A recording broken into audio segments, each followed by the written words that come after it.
શ્રી વલ્લભને શરણે જઈને રહીએ આનંદમાં. શ્રી વલ્લભને શરણે જઈને રહીએ આનંદમાં.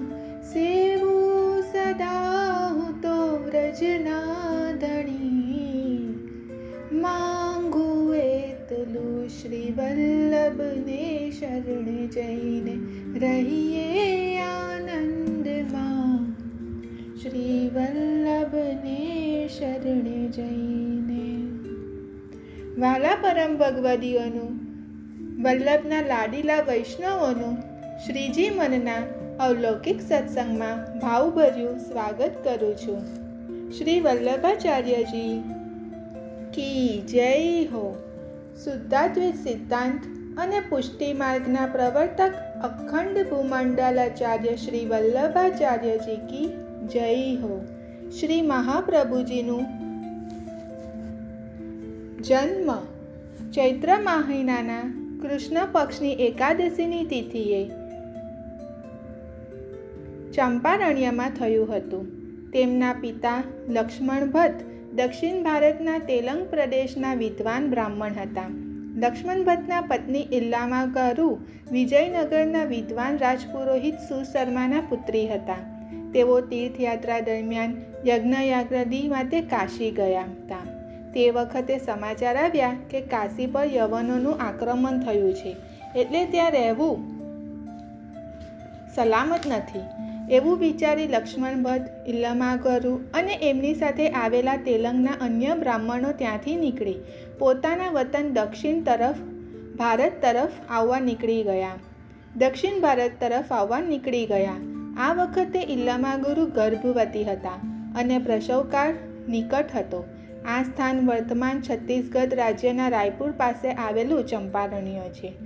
મહાનદીના તટ પાસેના ચંપારણ્યના વનમાંથી તે આગળ વધી રહ્યા હતા. તે વખતે રાત્રે ઇલ્લામા ગારુજીને પ્રસૂતિની પીડા ઉત્પન્ન થઈ અને તેમને બાળકને જન્મ આપ્યો. બોલો શ્રી વલ્લભાધીશ કી જય. અંધારામાં તેમને લાગ્યું કે બાળક જીવિત નથી, એટલે એને બાજુમાં રહેલા એક વૃક્ષની બખોલમાં મૂકી દીધું અને તેના પર પાંદડા ઢાંકી દીધા. પછી થોડો વિશ્રામ કરી આગળ નીકળી ગયેલા તેમના પતિને મળ્યા. બંને બાજુના ગામમાં રાત્રિ પસાર કરી. બીજે દિવસે સવારે એમને સમાચાર મળ્યા કે હવે કાશીમાં યવનોનો ભય નથી, એટલે તેમણે પાછા કાશી જવાનું નક્કી કર્યું. તેઓ પછી એ વનમાંથી પસાર થતા હતા ત્યારે ઇલ્લામા ગારુજીએ લક્ષ્મણ ભટ્ટને એ જગ્યા બતાવી જ્યાં તેમણે તે મૃત બાળકને મૂકી દીધું હતું. ત્યાં જઈને જુએ છે તો તેમના વિસ્મયનો પાર રહેતો નથી, કેમ કે અગ્નિના વર્તુળ જેવા ગોળ ઘેરાવની વચ્ચે બાળક જીવતું હતું. વૈશ્વના એટલે કે અગ્નિ ચારે બાજુએથી બાળકને ઘેરીને એની રક્ષા કરી રહ્યો હતો. ઇલ્લામા ગારુ અને લક્ષ્મણ ભટ્ટ ત્યાં દોડી ગયા. અગ્નિએ તેમને માર્ગ આપ્યો અને તેમને બાળકને ત્યાંથી લઈ લીધું. પછી કાશી તરફ આગળ પ્રયાણ કર્યું. આ બાળકનું નામ તેમને વલ્લભ રાખ્યું. તે આગળ જતાં વલ્લભાચાર્યજી એટલે કે મહાપ્રભુજી તરીકે ઓળખાયા. શ્રી મહાપ્રભુજીનો તાત્વિક સિદ્ધાંત શુદ્ધાદ્વૈત નામથી પણ પ્રચલિત થયો છે. તેમના જણાવ્યા પ્રમાણે જગતમાં બ્રહ્મની આવિર્ભાવ દશા છે. જીવ અણુ છે અને ઈશ્વરનો અંશ છે. અગ્નિમાંથી તનખા ઝરે તે વ્યુચરણ પ્રક્રિયા પ્રમાણે જીવ બ્રહ્મમાંથી જ પ્રગટ થયો છે. એટલે કે તેમના જણાવ્યા પ્રમાણે અગ્નિમાંથી જેમ તનખલા ઝરે છે તેવી જ રીતે આપણે બધા જીવો પણ બ્રહ્મમાંથી તનખલાની જેમ જુદા પડી ગયા છે અને તે રીતે જગત પણ તેમાંથી આવિર્ભૂત થયું છે.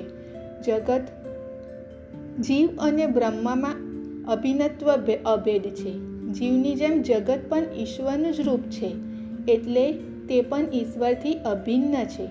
વલ્લભાચાર્યજીએ માયાના સંબંધમાં અલિપ્ત હોવાને કારણે બ્રહ્મને શુદ્ધ કહ્યું છે, એટલે એમનો સિદ્ધાંત શુદ્ધાદ્વૈતના રૂપમાં પ્રસિદ્ધ થયો છે. ભાગવતજીના કથન પોષણમ તદનુગ્રહ પ્રમાણે આ માર્ગનો સાધક ભગવાનના અનુગ્રહથી એટલે કે કૃપાથી પોષક થાય છે. પુષ્ટિ માર્ગ એ તો કૃપાનો માર્ગ છે. શ્રી વલ્લભાચાર્યજીએ અનુભાષ્યમાં સ્વયં લખ્યું છે, મર્યાદા માર્ગમાં જ્ઞાન વગેરેથી મુક્તિ મળે છે. આપણે મર્યાદા માર્ગમાં તો જ્ઞાન વગેરેથી મુક્તિ મળે છે, પણ પુષ્ટિ માર્ગમાં તો ઈશ્વરના અનુગ્રહથી એટલે કે ઈશ્વરની કૃપાથી જ મુક્તિ મળે છે. એટલે માનવીનો પોતાનો ઉદ્યમ નહીં, પણ ભગવત અનુગ્રહ જ મુક્તિનું સાધન છે. ભગવત કૃપા જ મુક્તિનું સાધન છે, માનવીનો પોતાનો ઉદ્યમ નહીં.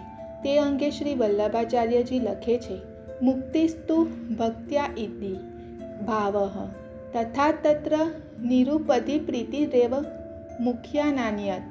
શ્રી વલ્લભાચાર્યજીએ ભગવાનની કૃપાના બળ પર આધારિત પુષ્ટિ માર્ગની સ્થાપના કરી અને તેથી જ તેઓ પુષ્ટિ માર્ગના પ્રાણ કહેવાયા. પ્રેમ લક્ષણા ભક્તિનું લોક હૃદયમાં પ્રસ્થાપન શ્રી મહાપ્રભુજીએ જ કર્યું છે. કૃષ્ણ સેવા સદા કાર્યો માનસી સા પરામતા. ભગવાન શ્રી કૃષ્ણની સેવા હંમેશા કરવી માનસી સેવાને શ્રેષ્ઠ માનવામાં આવી છે. શ્રી વલ્લભાચાર્ય મહાપ્રભુજી સિદ્ધાંત મુક્તાવલી નામના તેમના ગ્રંથમાં કહે છે કે આપણું ચિત્ત ભગવાનમાં પરોવવું તેનું નામ જ સેવા.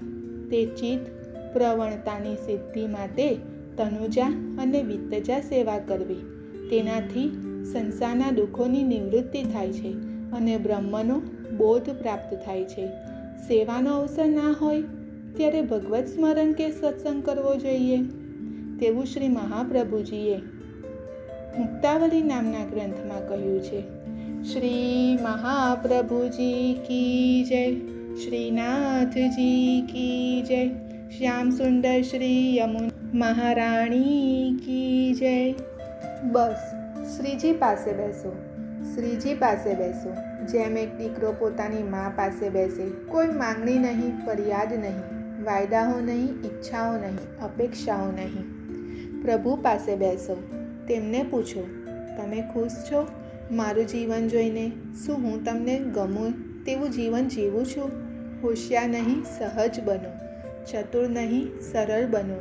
પ્રભુ પાસે બેસો, દિલ ખોલીને બેસો. પોતાના દુર્ગુણો સમાજ પાસે ભલે છુપાવો, પણ ભગવાન પાસે ના છુપાવો. જેવા છો તેવા જ બનીને બેસો. પ્રભુ પાસે બેસો. રોવું આવે તો રડી લો, હસવું આવે તો હસી લો. કાંઈ ના સમજાય તો ચૂપચાપ બેસો, પણ એકવાર શ્રીનાથજી પાસે બેસો. હવેલી જઈને, મંદિરે જઈને, તીર્થ સ્થળે જઈને પણ ક્યાં ભગવાન પાસે બેસીએ છીએ? આપણે તો મંદિર અને તીર્થ સ્થળે પણ પતિ પત્ની, ભાઈ, કાકા કાકી, ફૈબા, માસા કે મિત્ર પાસે જ બેસીએ છીએ. બહુ થયું, હવે કંઈ કોઈ નહીં. બસ પ્રભુ પાસે બેસો. ખૂબ દોડ્યા, હવે જરા અમથું થોભીએ. ખૂબ જોયું બહાર, હવે થોડું ભીતર ડોક્યું કરીએ. આંગળીઓ પકડી ક્યાં આવ્યા હતા? કોઈની. તે ભૂલા પડવાની હવે ડરીએ, ભૂલા પડવાથી હવે ડરીએ. માર્ગને પગલાંને મોજ પડી જાય એમ આપણે તો આપણામાં ફરીએ. બસ હવે તો શ્રીજી પાસે બેસો, પ્રભુ પાસે બેસો. આજનો આ સત્સંગ શ્રીનાથજીના ચરણોમાં સમર્પિત કરું છું. જય શ્રી કૃષ્ણ.